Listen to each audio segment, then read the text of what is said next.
नमस्कार सम्पूर्णमा परमेश्वर पितालाई धन्यवाद। येशू प्रभुको नाउँमा आजको लागि परमेश्वरको वचन मत्ती 13को 24देखिको वचनलाई आज मैले लिएको छु। ती दिनहरूमा येशूले परमेश्वरको राज्यको विषयमा भन्दै हुनुहुन्थ्यो। उहाँ परमेश्वरबाट आउनुहुने एकमात्र पुत्र हुनुहुन्थ्यो। परमेश्वरले संसारलाई प्रेम गर्नुभयो र आज आफ्नो पुत्रलाई पठाइकन यो मार्ग खोल्नुभयो। अनि येशूले चाहिँ ती दिनहरूमा परमेश्वरको वचनलाई यसरी बोल्दै हुनुहुन्थ्यो। येशूले फेरि तिनीहरूलाई एउटा दृष्टान्त सुनाउनु भयो। स्वर्गको राज्य एकजना मानिस जस्तो हो जसले आफ्नो खेतमा असल बिउ रोप्यो। तर मानिसहरू सुतेको बेला उसको शत्रु आयो र गहुँका बीचबीचमा सामा छरेर गयो। तब बोट निकालेर त्यसमा दाना लागे, तब सामा पनि देखा पर्यो। घरका मालिक कमाराहरूले आएर उसलाई भने, हजुर, के तपाईँले आफ्नो खेतमा असल बिउ छर्नु भएको होइन र? त्यहाँ सामा कहाँबाट आयो? घरको मालिकले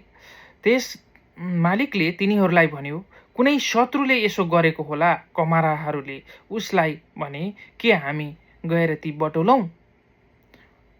अनि तर उसले भन्यो, त्यसो नगर, नत्र त तिमीहरूले सामा उखल्दा गहुँ समेत उखल्नेछौ। र फसलको समयसम्म दुवैलाई सँगै बढ्न देऊ। फसलको बेलामा म कटनी गर्नलाई भन्नेछु र पहिले सामा उखलेर जलाउनलाई बिट्टा बाँध, तर गहुँ चाहिँ मेरो ढुकुटीमा राख। अब यसमा चाहिँ परमेश्वरले आज दुष्ट र धर्मी दुवैलाई चाहिँ किन सँगसँगै राखिराख्नु भएको छ? किन परमेश्वर त्यति शक्तिशाली हुनुहुन्छ भने किन दुवैलाई नाश नगर्नु भएको? मतलब त्यो दुष्टको किन नाश नगर्नु भएको भन्नुभएको? यो वचनले त्यस्तो चाहिँ कसैलाई प्रश्न उठ्छ भने यहाँ परमेश्वरले प्रष्ट रूपमा जवाफ दिनुभएको छ। त्यो कटनीको समयसम्मको निम्ति अहिले कति व्यक्तिहरू परमेश्वरलाई नचिन्ने व्यक्तिहरू पनि यो अनन्तको मार्गमा आउन्, उनीहरू परमेश्वर मेरै काखमा आउन् भनिकन परमेश्वरले आज कुर्नु भएको छ। संसारलाई परमेश्वरले यस्तो प्रेम गर्नुभयो, उहाँले एकलौता पुत्र दिनुभयो। अनि जसमाथि विश्वास गर्ने कोही पनि नाश नहोस्, तर त्यसले अनन्तको जीवन पाओस् भनिकन आफ्नो सृष्टिकर्ता परमेश्वरले के गर्नुभयो? मेरो मानिसहरू चाहिँ पापमा फसे, उनीहरू व्यवस्थाद्वारा कर्मको आधारमा उनीहरू कहिल्यै पनि व्यवस्थाले चाहिँ उनीहरू धर्मी हुन सकेनन्। कर्महरू जति गरे तापनि उनीहरू एउटा न एउटा कुरामा उनीहरू चुकि नै राखे। अनि त्यो कारणले आज मानिस जाति चाहिँ परमेश्वरबाट टाढा हुन थाल्यो। आफैलाई बुद्धिमान ठानेर आफ्नै घमण्डले मानिसहरू चाहिँ आफूलाई जे मन लागे त्यही गर्दै ईश्वरै छैन भन्दै अनि ईश्वरप्रति चाहिँ उनीहरूले पिठ्यौँ फर्काएर हिँड्न थाले। अनि आज जति पनि मानिसहरूले ईश्वरलाई म मान्छु भने तापनि हृदयमा चाहिँ उनीहरूले के गरे? सबै कुराहरू अरू कुराहरूलाई भरे। अनि त्यो कारणले उनीहरू चाहिँ के भए? आज भ्रष्ट नराम्रो बाटोमा उनीहरू पतनको बाटोमा हिँडे। त्यसै कारणले परमेश्वरले त्यो टिठ्याएर के गर्नुभयो? आफ्नो एकमात्र पुत्रलाई पठाउनुभयो।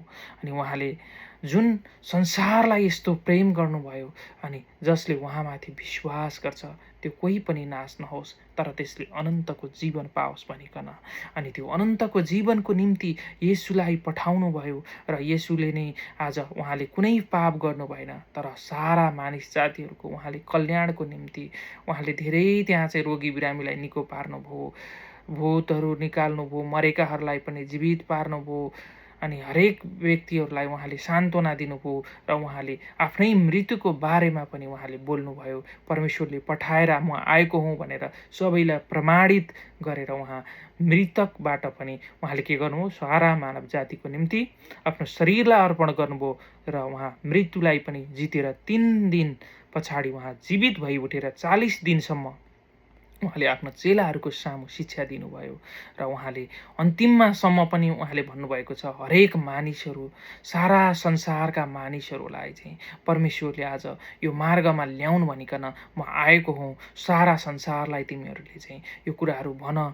जसले यो कुराहरू सुन्छन्, जसले यो कुराहरूलाई विश्वास गर्छन्, तिनीहरू अनन्त त्यो सबै नरकको दण्डबाट बाँच्नेछन् र सबै सृष्टिकर्ता परमेश्वरको पासमा उनीहरू जान सक्छन्। त्यो कारणले म आज यही कारणले आएको हुँ भनेर उहाँले चाहिँ त्यो साङ्केतिक रूपमा उहाँले चेलाहरूसँग पटक पटक मेरो भेडाको रक्षा गर, मेरो भेडालाई माया गर भनेर आफ्नो चाहिँ त्यो साङ्केतिक रूपमा चाहिँ संसारका मानिसहरूको निम्ति तिमीहरूले रक्षा गर भनेर उहाँले भन्नुभएको छ। अनि त्यसै अनुसार नै आज के छ, परमेश्वरको आज महिमा चाहिँ आज प्रकट भइराखेको छ। त्यसकारण आज हामीले धार्मिक रूपमा भन्दा नि परमेश्वरले चाहिँ संसारलाई प्रेम गर्नुभयो। येशूले कहिल्यै पनि धर्मलाई प्रचार गर्नु भएन।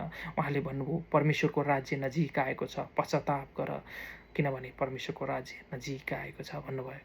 त्यसकारण परमेश्वरको राज्य चाहिँ उहाँले आज यो स्वर्गको अनन्तको राज्य आज मानिसले जुन बाटोमा जुन सत्यमा जसले त्यो जीवनमा हिँड्छ त्यो चाहिँ अनन्त अनन्त परमेश्वरको राज्यमा प्रस्थान गर्नेछ भनेर उहाँले यो महिमालाई प्रकट गर्नुभयो। त्यसै कारण आज चाहिँ दुष्ट र सज्जन दुवैलाई यो अवसर छ। आज जसले आज यो बाटोमा आउँछ त्यो चाहिँ अनन्त अनन्त परमेश्वरको राज्यमा प्रस्थान गर्नेछ भनिकन परमेश्वरले यो महिमालाई यो चाहिँ दिनुभएको छ है। येशू प्रभुको नाममा है अनन्त राज्य आज परमेश्वरले दिनुभएको छ।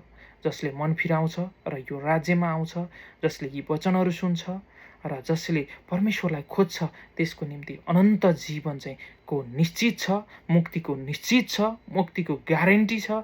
किनभने उहाँले भन्नुभयो उहाँ मरेको मरै हुनु भएन, उहाँ तेस्रो दिनमा जीवित भएर उहाँ उठ्नुभयो र 40 दिनसम्म शिक्षा दिएर चेलाहरूकै अगाडि उहाँले हेर्दा हेर्दै उहाँ स्वर्गमा उहाँ उठाइलानुभयो र उहाँले ती कार्यहरू आज सबैको सामु गर्नुभएको ती कामहरूद्वारा आज पनि ती शक्तिशाली कामहरू आज येशूले जुन बोलेका कुराहरू आज पनि संसारमा भइराखेको छ र अनन्त अनन्त परमेश्वरको त्यो मार्गलाई खोलिदिनु भएको छ है। जसले यी बाटोमा आउँछन्, यो सत्यतामा अगाडि बढ्छन्, तिनीहरूको निम्ति अनन्तको बाटो तयार भएको छ। जसले रोमी 10:9 अंगीकार गर्छ, येशू नै प्रभु हुनुहुन्छ, परमेश्वर मेरो पिता हुनुहुन्छ भनेर स्वीकार गर्छ र परमेश्वरको सत्यतामा अगाडि बढ्छ, त्यसको निम्ति अनन्त जीवन परमेश्वरले राख्नु भएको छ भन्दै परमेश्वर पितालाई धन्यवाद। येशू प्रभुको नाममा नमस्कार।